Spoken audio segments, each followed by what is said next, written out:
Boa noite, igreja.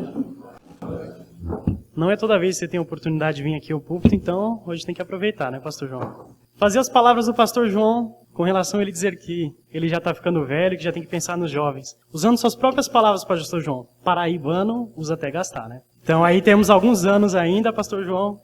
Fiquemos firmes aí. O Jorge que ficou alegre ali, né?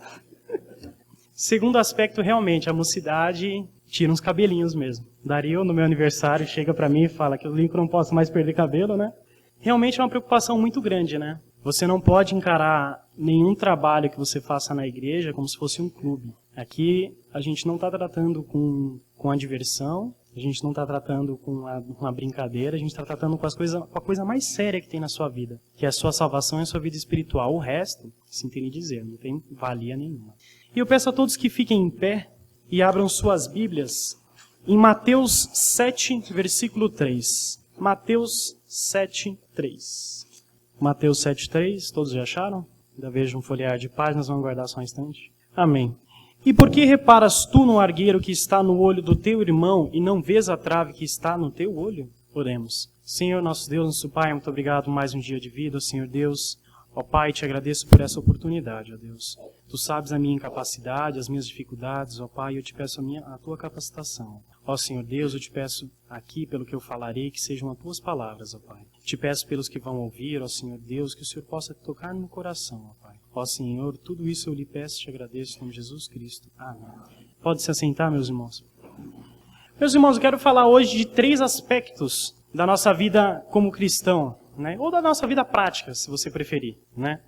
E o primeiro dele, eu quero falar de erros pessoais, né? Eu não vou me atentar muito na parte de por que reparas tu no argueiro do olho do teu irmão, mas eu vou para a segunda parte desse versículo. E não vês a trave que está no teu olho. Eu acho engraçado, né? É muito fácil você dar conselho, né? Você não tem dificuldade. Eu acho engraçado que a gente sempre tem a receita pronta para o outro, né? Se olha para o outro, cara, faça isso, e ó, vai na fé. Mas engraçado que na hora que aqueles conselhos que você deu valer para você, não, aí você se desespera, né? Dar conselho é muito fácil, o detalhe é viver, né? Se você pensar em quantas vezes você já falou, eu não estou errado, é ele que venha falar comigo, né? Eu não errei, eu sou bonzão. E aí você faz isso com um, faz isso com o outro, daqui a pouco você é odiado por meio mundo, mas você é o bonzão. Você é o único cara que tem bom senso na face da terra, a única pessoa que sabe o que faz, né? Você se joga até melhor que Deus, né? Em alguns aspectos, porque olha, você tem a sabedoria, né? E aí você olha para o outro e fala, caramba, se fosse eu faria diferente, faria melhor. Mas aí quando é com você a coisa é muito pior, né? Se você pensar na forma como você age no seu dia a dia, será que você não encontra nenhuma falha? Será que a gente é assim tão perfeito que a gente não quer, não tem nenhum erro, nada para nos dar? Para pensar num instante da sua relação com seus erros. Faz um paralelo. Alguém aqui gosta de errar? Se tiver, por favor, levante a mão e me explique como. Né? Ninguém aqui aprecia o erro. Mas o engraçado é que a gente aprecia muito menos o erro no próximo do que o erro em nós, né? O nosso tem justificativo, o nosso tem desculpa, o nosso tem motivo. Mas o do próximo, você não devia ter feito isso comigo! Né? Quando é com nós, ai, perdão, desculpa, não deu. Né? E aí a gente vai levando a vida nesse banho-maria, né? No outro eu sento a porrada, em mim eu vou na tranquilidade. É assim. Tem algum paralelo com a vida de vocês ou com a minha? Tem alguma mera coincidência? Né? É a nossa vida. É a forma como a gente encara as coisas. E o que você está fazendo diante dos seus erros? Né? Porque também tem aquele que, além de não aceitar o erro, quando cai na realidade que ele errou, ele não sabe lidar com aquilo. Aí ele se revolta, né? Aí ele se desmotiva de tudo. Aí o culpado é o pobre do pastor João, né? Pastor João que não soube cuidar, a pessoa errou, né, pastor João? Você não cuidou, e aí ele perdeu o foco, perdeu a atitude. Eu peço que todos abram suas Bíblias em Filipenses 3, 13 e 14. Quem achar pode ler, por favor. Vocês veem aqui um detalhe de Paulo, né? Paulo, depois daqui a pouco a gente vai estar falando do segundo aspecto, é deixando o passado no passado. Paulo foi alguém que soube conviver muito bem com os erros dele, não é? Paulo não teve dúvida de quem ele era. Paulo não teve dúvida qual era a missão dele na Terra. Conviveu com os erros dele, conviveu. Sofreu com os erros dele mais do que eu acho que qualquer outra pessoa. Quando você lê a vida de Paulo, o que ele fez, ele praticamente sofreu, né? Se não sofreu, mais daquilo que ele fez. Quando ele fala, quanto a mim não julgo que haja cansado, ele está falando da glória, né? Mas uma coisa faço, e é que esquecendo-me das coisas que atrás ficam, e avançando para as que estão adiante, prossigo para o alvo pelo prêmio da vocação celestial. Meu irmão, errou. Primeira coisa que você tem que fazer é saber que você está errado. Muitas vezes, e eu já pedi desculpas algumas vezes aqui para algumas pessoas, não daquilo pelo qual eu falei, mas da forma como eu falei, né? Aquilo que eu posso ter falado podia ter conteúdo, mas eu tenho o direito de gritar, né? Eu tenho o direito de, eu estou certo! Não sei, eu acho muito improvável, porque eu não sou melhor que ninguém. Como é que eu posso ter a certeza e me impor para cima de alguém, ou querer provar o meu ponto, ou querer que o meu ego, que a minha vontade se satisfaça? E é muitas vezes assim, eu vejo debates, eu vejo às vezes eu fico no ônibus ouvindo as pessoas conversarem, né? E uma coisa que se percebe é que a pessoa que está falando, ela é o melhor no trabalho, ela faz tudo correto, ela não erra, os demais não têm entendimento do que fazem, né? Ele é o correto, ele sabe o serviço, olha, eu chego, eu adianto, eu faço, entrego, tal. Engraçado que todo mundo tem bom senso, é uma coisa incrível o ser humano. Ele tá indo pro brejo, ele tá no buraco, ele tá se afundando cada vez mais, mas ele tá falando, eu tenho bom senso, eu tô certo, ó, eu sou bom. E aí eu te pergunto, a hora que você passa para fazer um balanço da sua vida, que você se olha no espelho e às vezes vem aquele arrependimento meia-noite na cama que só tá você ali, e aí você começa a fazer um balanço da sua vida, né? Ou às vezes não é nem meia-noite, você vai dormir chateado e você acorda 3 horas da madrugada, né? Engraçado que não é tipo meia hora antes de ir pro serviço, para você ir um pouquinho mais descansado. É normalmente 3 da manhã, 2 horas da manhã que você acorda, fica acordado lá e fica pensando nos seus próprios erros e nas suas próprias falhas, né? E muitas vezes a gente pensa nisso, sabe que está errado, mas não corrige a trajetória, né? Paulo é um exemplo disso. Agora, eu estou falando de erros presentes, mas vamos dar uma olhadinha em Mateus 7, versículo 12. Quem achar também, por favor, possa ler. Bem legal, né? Você comete o erro, você vai lá e espera que o outro te perdoe, que o outro considere você, né? Que o outro entenda o seu lado, que você é humano, você falha. Na hora que você falha, na hora que o outro falha, ele é o quê? Ele é o inconsequente, né? Ele é o sem noção da brincadeira. Então, quando você estiver diante de um erro, se for seu, reconheça. Não adianta ficar com um ego do tamanho do planeta Terra, porque ele não cabe. E perante Deus não existe ninguém, ego nenhum, vontade nenhuma que seja maior. Vamos lá, meus irmãos. Você cometeu um erro, você tem que ter a consciência.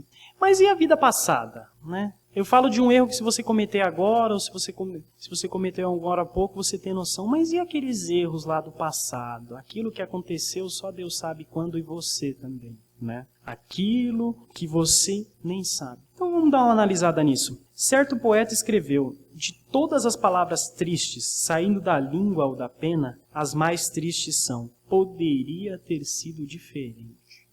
Hoje na classe de casais eu falava sobre isso, né? A irmã Arísio aí também fez alguns comentários sobre o passado, né? Todos nós, sem exceção, temos algo que a gente pode dizer, poderia ter sido diferente, não tem? Aquela palavra que você poderia ter feito, aquela atitude que você poderia ter tomado ou deixado de tomar, né? Aquela língua que você deveria ter refreado na hora de dar aquela pancada no próximo, né? Aquela fúria que você deveria ter ou aquele excessivo, você estava muito emotivo, muito alegre e tomou alguma decisão do qual você não podia ver a situação clara, ou muito pelo contrário, estava muito triste, muito chateado e você não vê. E aí o que acontece? Fica aquela coisa no passado, né? E tem gente vivendo no passado, tem gente vivendo de passado. Não é nostalgia de achar as coisas boas do passado. Muitas vezes relembrar o passado, certos aspectos, é sofrer 2 vezes. Vamos voltar lá em Filipenses 13, no versículo 13 e 14. Olha só uma coisa que Paulo fala. Esquecendo-me das coisas que atrás ficam e avançando para as que estão adiante. Será que você está travado no seu passado? Será que o seu passado é uma âncora para você? Eu fico pensando, Paulo, vamos analisar um pouco a vida de Paulo. Paulo foi um dos maiores perseguidores, né? Tirando a dinastia Herodes, né? Que são famosos por isso, né? Na época de Jesus Cristo, mata-se as crianças. Na época de Paulo, de Pedro, vamos queimar crente, vamos matar crente, porque é a diversão, né? Temos que animar o povo. Vamos aqueles salvos e convertidos, vamos matar eles e pendurar no madeiro, vamos tacar fogo neles em praça pública, né? E Paulo estava no meio. Paulo, zelote, muito zeloso, hebreu de hebreus, né? Alguém que seguia a lei acima de qualquer coisa, se achava o justo, se achava o correto. Aquele do qual ele mesmo fala que muitos mais velhos do que ele não eram tão zelosos do que ele com relação à lei judaica. Ele era um homem zeloso. Zeloso do próprio ego, zeloso da própria loucura. Muitas vezes a gente não é assim. Muitas vezes a gente não é zeloso em dizer que o nosso caminho é certo, o nosso jeito de ser é certo. E aí você fica com o passado. E aí tem duas coisas terríveis com relação ao passado. A primeira delas é aquele que vive no passado. Meu querido, se você vive no passado, você tem duas escolhas. Ou você volta para o passado, e não tem como. Ou você só vive no passado. Não viva o futuro, esqueça o futuro. Viva lá. Esqueça as pessoas, esqueça o tempo. Né? Muitas vezes falam, o jovem é o futuro, mas também as pessoas que estão aqui, de mais idade, também estão aqui, estão presentes. Não é porque o jovem é o futuro que só o jovem tem que trabalhar. Não é porque você chegou a um determinado patamar que você deve parar. Pastor João é um exemplo disso. Irmã Francisca, né? Irmã Maria Reis. Tem tantos senhores e senhoras aqui que você vê e eles estão firmes. Eles poderiam ter chegado, até agora eu trabalhei para Deus, agora eu posso tirar uma folga, né? Agora eu posso fazer o que eu quiser. Já servi tanto tempo, né? Agora eu já posso me aposentar. Pastor João, existe aposentadoria da vida cristã? Alguém já ouviu falar de aposentadoria de vida cristã? Eu nunca ouvi falar. Sinto lhe dizer, se você estava pensando que em algum momento a sua vida vai ser um mar de rosas, há duas opções para você. Ou você lê a Bíblia, ou você vai para as igrejas que prometem isso. Pelo que eu conheço do pastor João, aqui não é uma igreja que promete mar de rosas. E o segundo péssimo aspecto do passado é aquele que acusa o passado do outro. Ou coisa horrorosa, ou coisa terrível. Eu fico pensando, se a pessoa se arrependeu, se a pessoa pediu perdão a Deus, quem é você para acusar o passado do outro? Quem é você para julgar o passado do outro? Sinésio está aqui, é um exemplo disso. Deus limpou os pecados dele, e limpou os meus, e limpou os seus. Perante ele, não é porque por uma lei moral humana eu posso ter sido melhor, mas é porque você é tão ruim quanto, não pense que você é bonzinho. Numa entrevista de um grande pastor, uma grande jornalista, ela questiona para ele e fala assim, você está colocando o homossexualismo do lado de ladrão. Ele deu uma resposta até que foi satisfatória, mas não é o ponto que eu quero chegar. O ponto é o seguinte, homossexualismo, mentira. Se você quer alguém ruim, compara aqui. Coloca Hitler do meu lado e, sei lá, Mussolini do meu lado. Perante Deus, sou tão ruim quanto eles. Um dos meus chefes, ele viajou agora para a Áustria e tem um memorial de judeus lá. Né? E ele mandou umas fotos pra gente, ele estava descrevendo, depois falando a gente no Skype, ele pega e fala assim, nossa, é uma sensação horrível você estar aqui, passado. Né? Shakespeare, ele tem uma frase muito interessante, muitas vezes a gente joga o passado no abismo, mas a gente não vai dar uma olhadinha só para conferir se ele está morto. Ele joga lá, ele se esborracha lá, você deixa por um tempo, aí aquela coisa vem de novo. Alguém sabe aqui a quantos palmos se enterra um corpo depois dele se morrer? Alguém já viu um corpo enterrado a menos do que isso, o resultado? Eu já vi uma vez de um cachorro.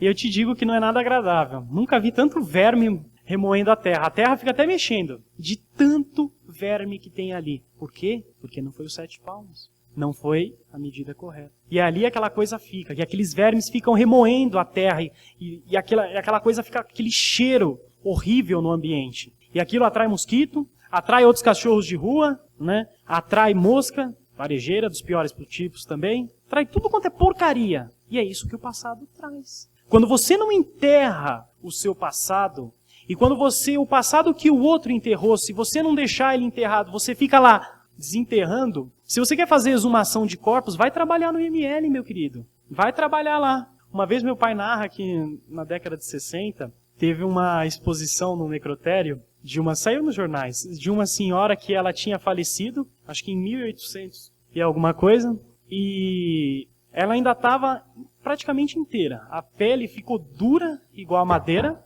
o cabelo ainda permanecia, e colocaram aquela tranqueira para a exposição. Não sei qual o propósito de se ver um velho, decrépito, morto, que não vai trazer benefício nenhum. Se você quer isso para a sua vida, se você quer ficar desenterrando o seu passado, desenterrando o passado dos outros, vá ser exumador de corpos. Vá para o necrotério trabalhar em fazer autópsia em defunto. Se você quer isso para a sua vida, você quer mexer com coisa podre, vá. O corpo, depois de 4 horas de morto, ele já não é mais, já não está servindo para muita coisa não. Serve para algumas outras coisas. Alimentar verme na terra, isso ele é bem útil. e feder. Essas são as duas coisas que o passado serve. Então é um clamor que eu faço essa noite. Se você vive do seu passado, e se você vive desenterrar o passado dos outros, mude, pelo amor de Deus. É uma das piores atitudes. Depois da arrogância, eu acho que essa de você não perdoar e ainda ficar remoendo, não tem comparativo. É algo que eu fico pensando Paulo, como ele deve ter sofrido com isso, mas ele soube conviver com o passado dele. Paulo soube superar o passado dele. E você acha que Paulo, a partir do momento que ele foi cristão, você acha que não tinha ninguém que desconfiava dele? O próprio Paulo mesmo achava, a partir do momento que ele se converteu, ele pensava, será que não vão me matar? Eu fico pensando naquele homem no início da conversão dele, 24 horas por dia. Primeiro que ele tinha consciência que o que ele fez a vida inteira, ele estava num rumo errado, né? E aí eu fico pensando, primeiro choque de realidade. Além do fato de que a vida inteira o que ele fez estava errado, ele chega para o segundo choque de realidade dele. Ele segue aquilo que ele perseguia. Coisa de louco, né? Coisas que só Deus faz mesmo. Pensa você. Hoje você é um perseguidor, amanhã você é um perseguido. Você ser exatamente aquele a qual você perseguia. Aquele que você achava o errado. Aquele que você achava o inútil. Aquele que você tinha o prazer de ver sendo apedrejado. Paulo segurou a roupa de Estevão, as vestes, enquanto ele se apedrejava. Pensa você ter o sangue de inocentes na sua mão. E hoje você ser um salvo. Eu não sei se Paulo, no caso de Estevão, se consolava porque na morte de um cristão os céus se alegram. Eu acho que talvez isso fosse uma forma de consolo para ele. De saber que Estevão estava com Deus. De saber que Estevão foi um mártir e saber que ele estava com Deus. Mas eu fico pensando, como é que era para Paulo ver todas aquelas pessoas, aqueles novos filhos na fé? Ele mesmo, filho de Barnabé na fé. Ele mesmo tendo aquele prazer, vendo a alegria que ele trazia para outras pessoas, e ele se lembrando de Estevão, aquele que era um justo, e ele participar na morte. Se Paulo, a cada instante, tivesse enterrado o passado dele a um palmo, ele teria vermes até na cabeça dele, né? E muitas vezes é isso que nós fazemos. Vamos abrir em Josué 1. Eu vou ler aqui. E sucedeu depois da morte de Moisés, servo do Senhor, que o Senhor falou a Josué, filho de Num, servo de Moisés, dizendo: Moisés, meu servo, é morto. Josué, Moisés até agora governou vocês. Moisés até agora dirigiu vocês. Um fato interessante, onde que eu estava falando, Josué, se não tivesse o livro de Josué, se eu não me engano, apenas existem 2 versículos, um em Deuteronômio e um em Gênesis, falando de Josué. Josué não aparecia. Se não existisse o livro de Josué, a gente não saberia nada disso aqui. Absolutamente nada.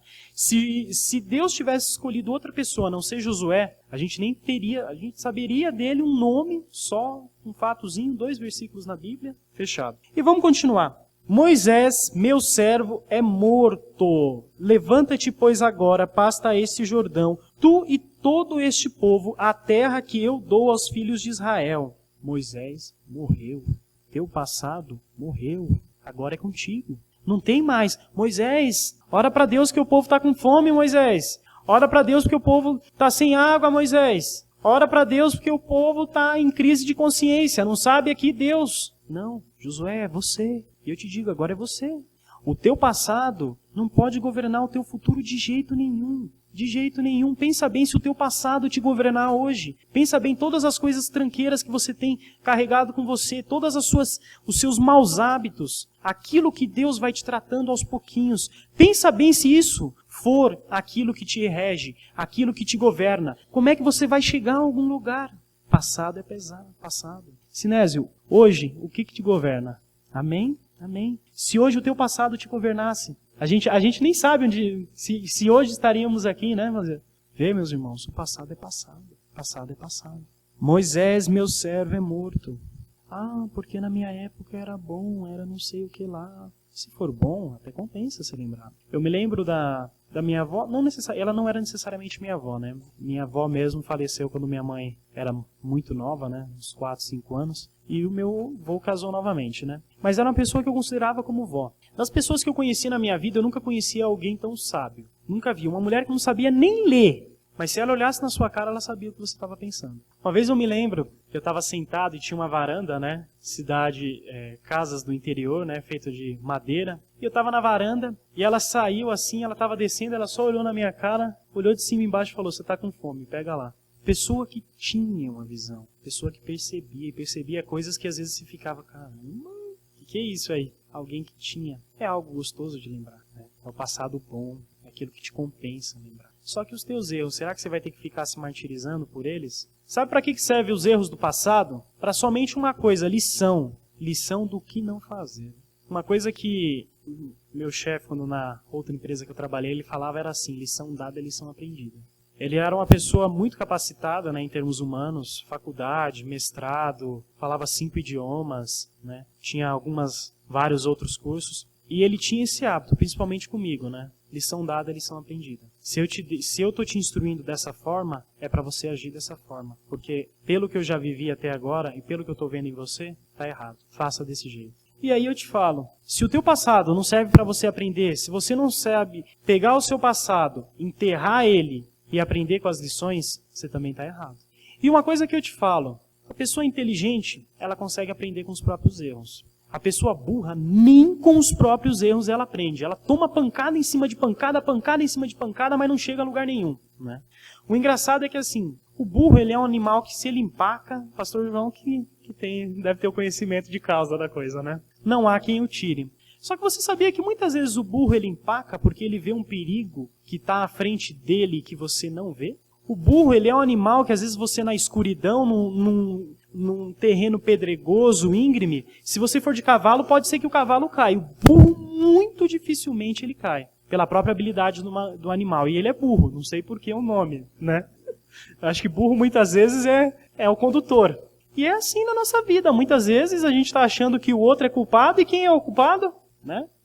Aonde deveria aparecer aquela luzinha piscando e aquela seta enorme apontando, é para você, é para mim. E a gente fica na arrogância do nosso dia a dia, a gente não aprende com nossos erros, a gente não reconhece os nossos erros, e aqueles erros do passado ainda você carrega aquilo. Ô fardo pesado, pelo amor de Deus, joga isso fora, joga fora. Jesus Cristo fala que o jugo dele é leve. Sabe por que o jugo dele é leve? Porque o fardo do pecado e do passado é pesado, é duro. Se você nunca foi no museu, falando de passado agora, dá uma olhada no que é um jugo.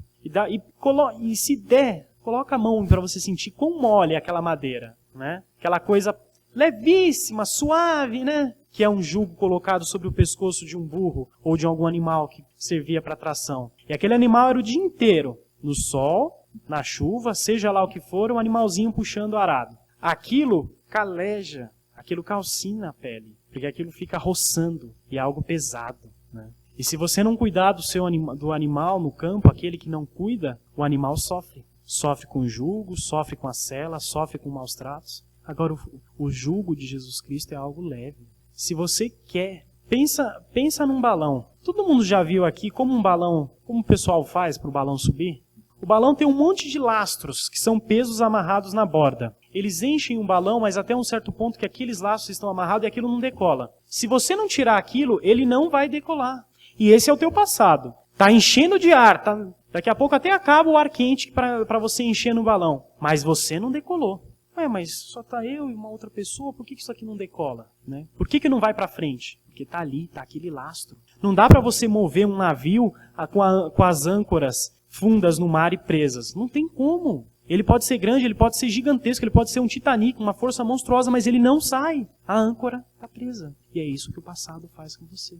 Ele te mantém aqui, ó. Lá está a glória, como Paulo fala. E prossigo para o alvo, pelo prêmio da vocação celestial de Deus em Cristo Jesus. Cristo Jesus, Ele te deu o caminho, Ele te deu o meio. Ele morreu na cruz por você. Mas não, eu fui criado assim, eu vou morrer assim. Ô frase maldita. A tradição, se ela for boa, ela serve. Se a tradição ela é boa, ela é constante, ela é nova, ela se renova. Mas a partir do momento que a tradição ela não serve, ela atrasa, ela é o peso, ela é o lastro que não faça com que você suba, ela é a âncora que te segura. E aí eu te pergunto, hoje, quantos lastros você tem na sua vida? Quanto de peso do teu passado, quanto dos acontecimentos que aconteceu na sua vida está te impedindo de você ir para frente? Faça essa reflexão. Pensa um pouco. Todos nós temos motivos para olhar para o passado e falar, caramba, eu poderia ter feito diferente, mas não deu, passou. Não dá para você voltar no passado e fazer diferente. O que dá, se de repente a mesma situação se repetir, você pode fazer diferente, mas não fica esperando não. Fica com a lição aprendida. E aprende mais uma coisa, o sábio, ele aprende com os próprios erros e com os erros dos outros. Se você tem alguém que possa te instruir, alguém, você vê, você tem um pastor, você tem um professor, você tem... E se você não tem, se você não considera, eu te digo que você está errado, procure um mentor. Procure alguém maior do que você, procure alguém melhor, procure um padrão. Não tem como o autodidatismo, a pessoa autodidata, a menos que você seja um gênio mesmo, e existiram tantos que dá para você contar no dedo durante a história aí, eu te aconselho que você procure alguém melhor, mais experiente do que você. Cabelo branco na cabeça dos irmãos aqui, não vem à toa, né, irmão Ivanil? Não vem à toa. Minha mãe enche o saco do meu pai ali para não ficar com os cabelão branco, né? Aí fica no mais ou menos, né? Mas isso não vem porque eles estão tingindo, vem da experiência. Experiência fala mais alto do que livro. Fala mais alto do que muitas vezes professorzinho de faculdade. Tem professor de faculdade bom? Tem. Mas tem professor de faculdade que eu te falo, é um lastro na tua vida também. Tem parceiro que é um lastro na vida também. A pessoa não consegue se desvencilhar do passado. E está constantemente. Aí ela sofreu no passado, e se por algum motivo acontece uma coisa aqui no presente, ela acha que aquilo lá é motivo para descontar a frustração do passado no presente. Olha que coisa louca. Se sofreu lá atrás, aquilo ficou. E aí hoje acontece alguma coisa e você fala, porque lá atrás. A autopiedade, eu fui muito sofrido. Meu querido, você quer falar de sofrimento? Então olha o Jesus Cristo saindo do Monte das Oliveiras. Ali você vai ver o que é sofrimento. E ainda olha para a tua vida e aí você pensa, caramba, ele passou por tudo aquilo por minha causa. E eu sem ser merecedor. Você quer te falar de sofrimento? Então olha para isso. Ou se você quer, tá bom, Jesus Cristo existiu há 2000 anos atrás, você pode pensar que não existe ou qualquer coisa. Olha para uma irmã Maria Reis, né, pastor João? Sem as pernas, né? Severina, perdão. Sem as pernas, né? Com dificuldades. A vida muito difícil, mas está aí, né? A irmã Francisca, que mora ali perto de casa, eu acho muito engraçado assim. Eu vou fazer 2 paralelos. Irmã Francisca e a mãe da patroa da minha mãe. A mãe da patroa da minha mãe é uma senhora da mesma idade da irmã Francisca. Não vou falar aqui, porque senão pega mal, né? Mas sabe que são pessoas experientes. A irmã Francisca, você vai na casa dela e ela conversa com você. E ela brinca, ela faz piada, ela conta histórias agradáveis. Se você deixar, você passa 5 horas lá na casa dela tranquilamente. Muito fácil. Agora vamos fazer um paralelo com a outra pessoa. A mãe da patroa da minha mãe. A patroa da minha mãe viajou, pediu se ela não poderia ficar uma semana em casa. E eu ouvi algo que assim me abalou profundamente. Ela falou uma coisa... Na minha idade, meio japonesa, na minha idade, nada mais tem graça. Nada mais engraçado. Dói, né? Aí você vai na casa da minha irmã Francisca, se ouve das glórias do céu. Hoje, ela é alguém que não tem uma condição de fazer como fazia, de visitar, de estar em todos os trabalhos. Mas ela mesma fala que ela tem uma consciência. Enquanto ela pôde fazer, enquanto ela pôde estar, ela veio. Como é bom não ter esse arrependimento, né, meus irmãos? Como é bom você olhar em uma determinada situação e falar, caramba, eu estava lá, eu participei daquilo, eu fiz aquilo. Agora, como é ruim, exemplo da faculdade, né? Já que a gente está domingo dos jovens, vamos falar, ou da escola também, né? Os pré-adolescentes estão aí, adolescentes estão aí, os intermediários aí, adolescentes jovens estão aí. Aquela prova de final de semestre maravilhosa, né? Prova integrada, cai todas as matérias naquela prova, né? E o detalhe é que ela vale nota também para todas as matérias. É uma única prova, com todas as matérias, que vale a nota para todas as matérias também. Aí você chega diante daquela matéria que você não estudou, né? Aí você olha e fala, caramba, eu poderia ter estudado.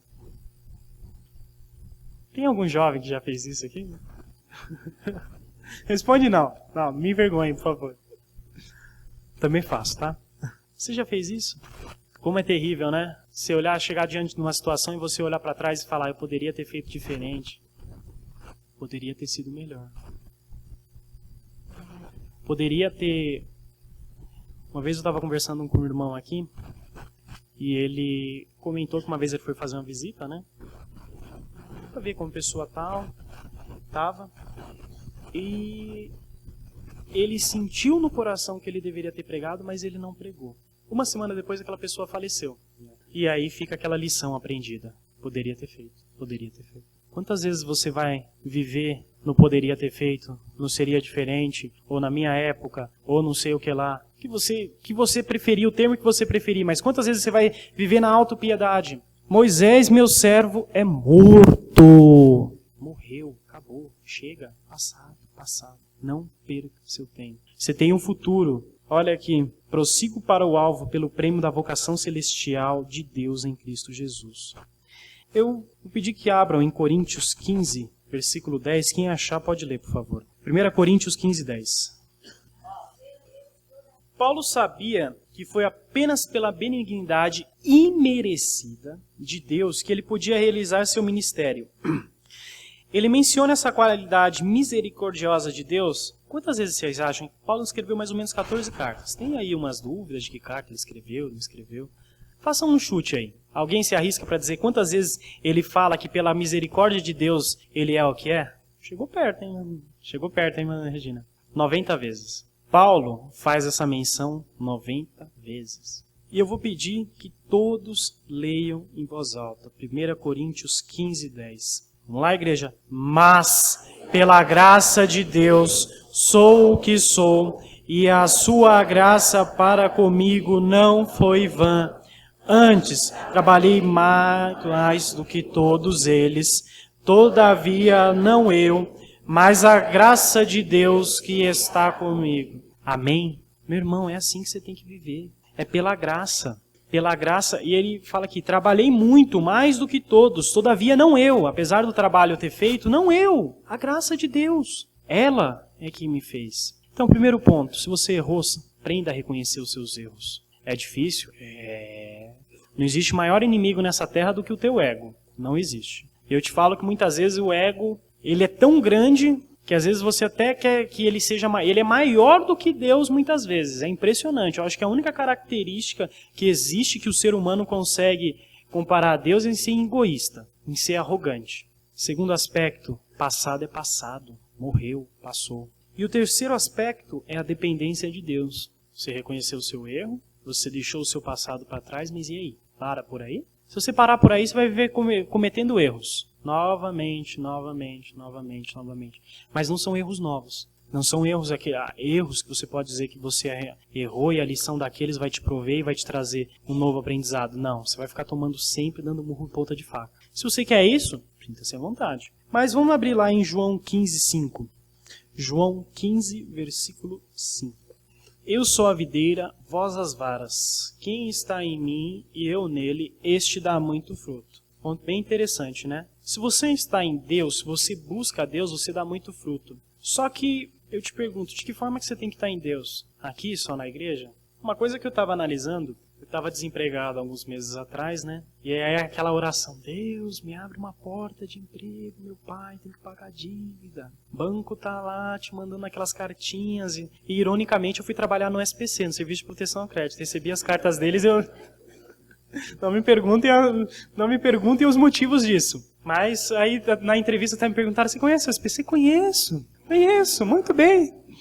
E aí, arrumou um emprego, o que você pagava atrasado, agora você agenda. Você chega lá e dá para pagar agendado. Olha, que bênção.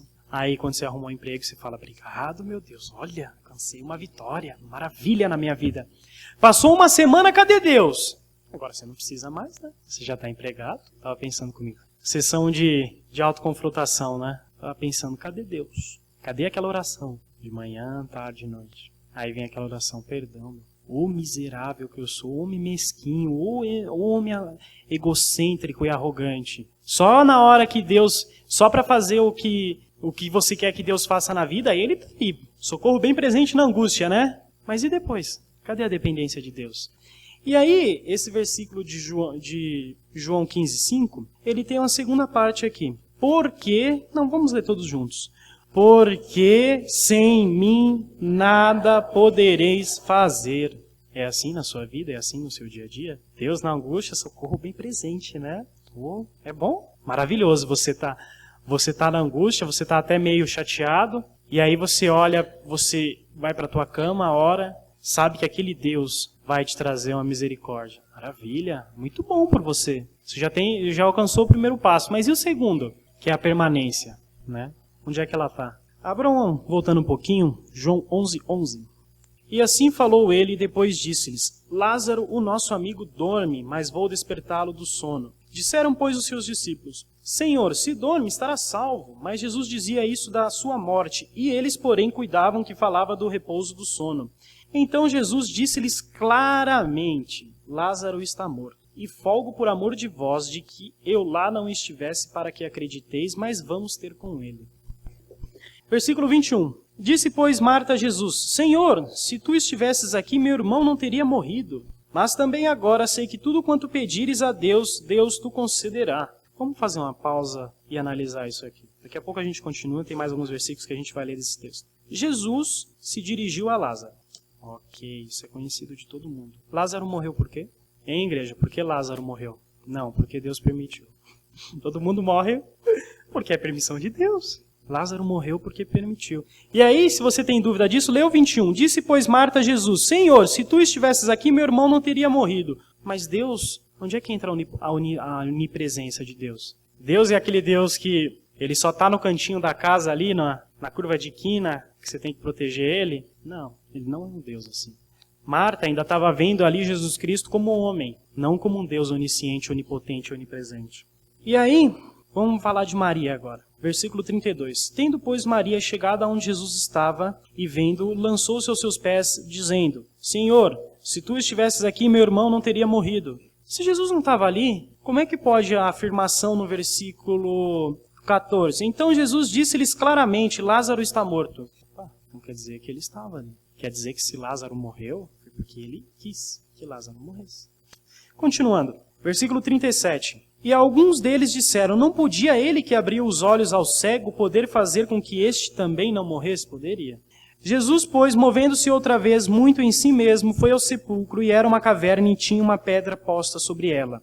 Disse Jesus: tirai a pedra. Meus irmãos, eu fiquei pensando muito nesse detalhe, porque muitas vezes muitos pregadores chegaram à nossa frente e falaram assim: aquilo que você tem que fazer, Deus não vai fazer por você. Concordo plenamente. Só que aí eu te faço a pergunta: se Jesus Cristo estivesse ali, a pedra teria sido removida? Se fosse vontade dele, se não fosse vontade dele, a pedra teria sido removida? Tá bem claro aí, ó. Perdão, meus irmãos, cadê? 39. Disse-lhe Jesus: tirai a pedra.